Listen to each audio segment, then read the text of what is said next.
Tagilid na talaga ang Duterte impeachment ayon sa mga kaalyado ni VP Sara sa Senado. Alam na raw ito ng administrasyon kaya't ang kanilang diskarte binabago. Isusulong na umano ng sabayan ang reklamong impeachment at mga kasong kriminal laban sa pangalawang Pangulo. Yan ang agenda report ni Hannah T. Mismo yung admin, sa palagay ko, interesado na mawalang bisa na yan. Kasi kinakabahan din na matalo. Aminin natin. Mismong allies ng administrasyon ngayon, bahagi umano ng pag-draft ng resolution para ipadismiss ang impeachment trial ni Vice President Sara Duterte. Ayon yan kay Senadora Amy Marcos. Posible kasing maakwet si VP Sara kung matutuloy daw ang paglilitis, kaya mismong admin ang tila interesadong hindi ito ituloy. Hindi niya tinukoy ang mga senador pero una na siyang nakakita ng ilang version ng mga draft na ito, kabilang ang galing sa opisina ni Senator Bato de la Rosa na nagtutulak ng de facto dismissal. Iba-iba ang nilalaman ng mga draft. May gustong ipadismiss ang mga reklamo at kung makakatawid pa ba ang impeachment mula 19th pa 20th Congress. Hindi naman group effort na katulad nung pag-aresto at pagtangay kay Presidente Duterte. Ito, ibig ko sabihin, lawmaking is not a solo flight. No? We always work together. Paliwanag ni Senadora Amy, hindi na raw mauupuan ng 19th Congress ang mga reklamo.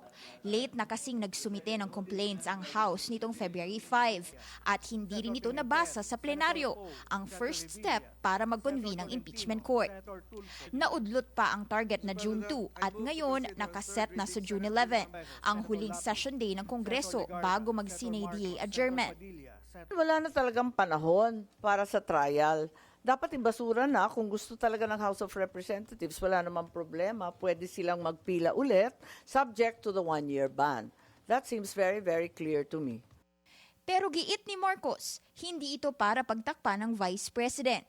Katunayan, tinanggap na raw ni VP Sara ang anumang mangyayari. May kinahaharap pang ibang kaso ang bise sa labas ng Senado. Kabilang dyan ang reklamo sa DOJ tungkol sa mga banat niya laban sa first couple at House Speaker at audit issues tungkol sa OVP confidential funds. I'm not really looking for a way out because like I said, there will be no way out. Accountability will remain and responsibility will have to be assigned. May kaparehong punto si Senator Alan Peter Cayetano. May less weight umano sa national stability ang impeachment ng Vice President at hindi lang paglilitis ang paraan para panagutin siya. Hindi rin kasi immune sa suits ang bise kumpara sa Pangulo. Yung Vice President kasi, pwede mong kasuhan sa piskalya, pwede mong kasuhan sa ombudsman. So there are other ways to hold them accountable na walang politika. Pero pinaaalalahanan niya ang Senado na di dapat sila makalimot sa constitutional mandate para mag-convene bilang impeachment court. Naniniwala naman si Senator J.V. Ejercito na tutuloy ito. Hintayin na lang po natin. Ang one thing is for sure, we are duty bound, as I mentioned, to go through it. No? So matutuloy yan. Hindi naman, I don't think there's an attempt to derail or to stop. Wala raw siyang natanggap na kopya ng draft mula kay De La Rosa, pero open siya sa anumang opinyon tungkol sa impeachment. One, nanggaling yan sa isang legislator, then isang group, then we will discuss on it. Sana raw matapos agad ang trial para makabalik ang Senado sa pagtutok sa iba't ibang national issues. Nanghinayang ako doon sa momentum, no, with the biggest mandates ever received by both the President, the Vice President. We were off to a good start. Ang ganda ng goodwill.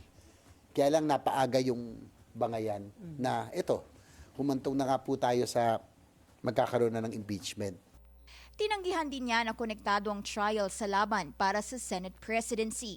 Lumitaw din ang pangalan ni Senator Amy sa posibleng laban, pero nilinaw niyang may humingi lang daw ng pabor sa kanya. Palagay ko, ang gusto lang nila makipag-umpugan ako kitang balos-los. Nauna na siyang kumala sa slate ng kanyang kapatid na si PBBM at ngayon napapabilang na sa Duterte Bloc. Habang ilang admin allies ang posibleng kasali sa pagbuo ng draft resolution para i-dismiss ang impeachment trial ni VP Sara, posibleng naghahanda ng iba sa labas ng paglilitis. Dahil ayon mismo kay Senadora Amy, baka ma-acquit si VP Sara. Kaya lang, hanggat hindi ito formal na binabasura, constitutional mandate pa rin ng Senadong mag-convene bilang impeachment court. Para sa agenda, Hannah T., Bilyonaryo News Channel.